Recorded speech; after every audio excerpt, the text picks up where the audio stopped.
Vamos a hacer la última presentación sobre toda esta serie de vídeos en las cuales hemos visto todos los parámetros y características de las antenas básicas.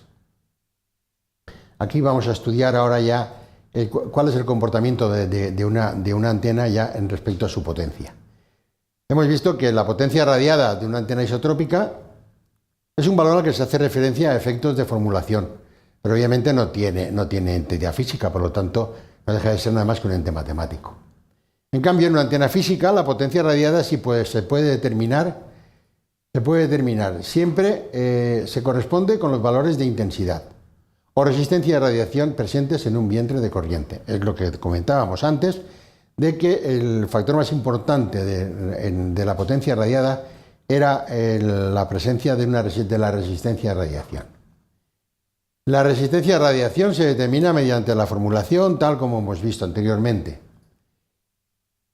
Y la resistencia de radiación en el vientre, a partir de la medida que es igual a la resistencia de entrada por el seno al cuadrado de beta h, que es lo que hemos visto antes de la relación entre las dos resistencias, la resistencia en el vientre y la resistencia en la entrada, y vemos que por lo tanto la intensidad tenemos que es lo mismo, siguen la misma ley. La intensidad en el vientre es igual a la intensidad de la base por el seno al cuadrado de beta h. Y entonces la potencia radiada será la intensidad en el vientre al cuadrado por la resistencia en el vientre, y nos dará vatios. En una antena isotrópica, la densidad de potencia media será la potencia radiada dividida por todo el espacio en la que está afectada, que en este caso sería la superficie de la esfera que contiene al punto de observación considerado, puesto que en función de la lejanía, la potencia se irá diluyendo porque la superficie de la esfera será cada vez mayor. Entonces, lógicamente, en el punto determinado, la potencia de entrada será la potencia radiada partida por el área, 4pi por d al cuadrado, por el área de esa esfera. Y ahí tendremos nosotros la potencia radiada por metro cuadrado. Y a ese punto, a una distancia de la antena en metros, y recordando que la potencia es igual al voltaje al cuadrado partido por R, y que el voltaje al cuadrado a su vez es igual a la potencia por la resistencia, la intensidad de campo electromagnética será igual, tendremos todo este razonamiento, que será igual a la raíz cuadrada de la potencia radiada partido por 4pi de cuadrado por 120pi.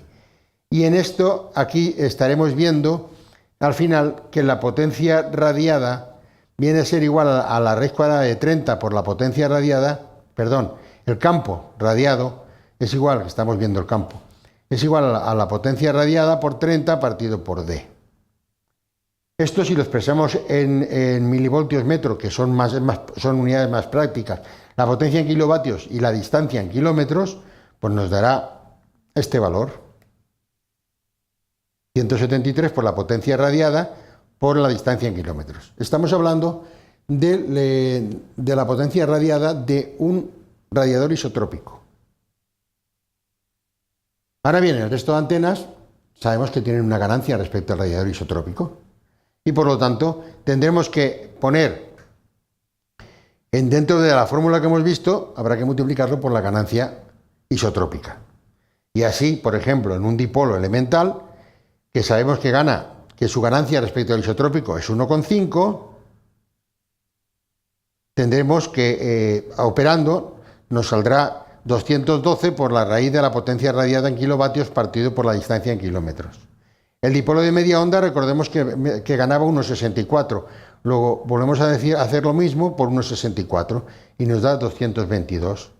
El monopolio de un cuarto de onda, que en este caso la ganancia es 3,28, pues hacemos lo mismo y tendríamos 313 por la raíz partido por la distancia. Y así podemos determinar la intensidad de campo teórica conociendo la potencia radiada de una antena.